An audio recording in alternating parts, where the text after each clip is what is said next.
ಎಲ್ರಿಗೂ ನಮಸ್ಕಾರ. Welcome back to my YouTube channel. ಇವತ್ತು ನಾನು ನಿಮಗೆ Be Bodywise hair gummies ಬಗ್ಗೆ ಆನೆಸ್ಟ್ ಆಗಿ ರಿವ್ಯೂ ಕೊಡ್ತಾ ಇದ್ದೀನಿ. ಸೊ ಈ ಬಿ ಬಾಡಿ ವಾಯ್ಸ್ ಏರ್ ಗಮ್ಮೀಸ್ನ ನಾನು ಬಂದು ನಿಯರ್ಲಿ 1 ಇಯರಿಂದ ಯೂಸ್ ಮಾಡ್ತಾ ಇದ್ದೀನಿ. ನಾನು ಸ್ಟ್ರಾಬೆರಿ ಗಮ್ಮೀಸ್ನ ಯೂಸ್ ಮಾಡ್ತಾ ಇದ್ದೀನಿ.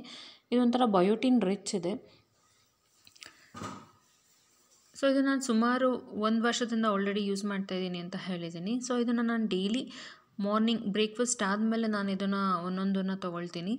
ಸೊ ಅದು ನಾನಿಲ್ಲಿ ಸ್ಟ್ರಾಬೆರಿ ಫ್ಲೇವರ್ನ ಚೂಸ್ ಮಾಡಿದ್ದೀನಿ. ನೀವು ನಿಮಗೆ ಯಾವ ಫ್ಲೇವರ್ ಬೇಕು ಅದನ್ನು ನೀವು ಪರ್ಚೇಸ್ ಮಾಡ್ಬೋದು. ಸೊ ಇದು ಅಮೆಝಾನ್, ಫ್ಲಿಪ್ಕಾರ್ಟ್ ಮತ್ತು ಎಲ್ಲ ಆನ್ಲೈನ್ ಇದರಲ್ಲೂ ನಿಮಗೆ ಸಿಗುತ್ತೆ. ಇದನ್ನು ಆರ್ಡರ್ ಮಾಡ್ಕೊಂಡು ನೀವು ಯೂಸ್ ಮಾಡ್ಬೋದು. ಇವಾಗ ಇದರಲ್ಲಿ ಸಿರಮ್ ಕೂಡ ಇಂಟ್ರಡ್ಯೂಸ್ ಮಾಡಿದ್ದಾರೆ. ಸೊ ಅದು ಕೂಡ ತುಂಬ ಎಫೆಕ್ಟಿವ್ ಆಗಿದೆ. ಬಟ್ ನಾನಿಲ್ಲಿ ಇವತ್ತು ಬರೀ ನಿಮಗೆ ಈ ಗಮ್ಮೀಸ್ ಬಗ್ಗೆ ರಿವ್ಯೂ ಕೊಡ್ತಾ ಇದ್ದೀನಿ. ಸೊ ನೋಡಿ, ನಾನು ಸ್ಟ್ರಾಬೆರಿ ಫ್ಲೇವರ್ ಚೂಸ್ ಮಾಡಿರೋದ್ರಿಂದ ಅದು ಸ್ಟ್ರಾಬೆರಿ ಗಮ್ಮೀಸ್ ಈ ಥರ ಇರುತ್ತೆ. ಸೊ ನಾನು ಡೈಲಿ ಇದನ್ನು ಬೆಳಗ್ಗೆ ಒಂದು ಬ್ರೇಕ್ಫಾಸ್ಟ್ ಆದಮೇಲೆ ತೊಗೊಳ್ತೀನಿ.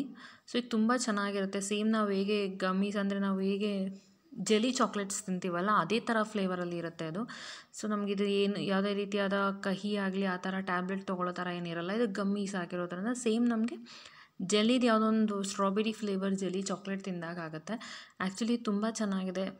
ಸೊ ಸೇಮ್ ಚಾಕ್ಲೇಟ್ ತಿಂದಾಗೆ ಆಗೋದ್ರಿಂದ ನಾನು ಡೈಲಿ 2 to 3 ತಿನ್ಬೋದು. ಬಟ್ ಅಷ್ಟೊಂದು ತೊಗೊಳ್ಳೋ ಅವಶ್ಯಕತೆ ಇಲ್ಲ. ಡೈಲಿ 1 ಸಾಕು.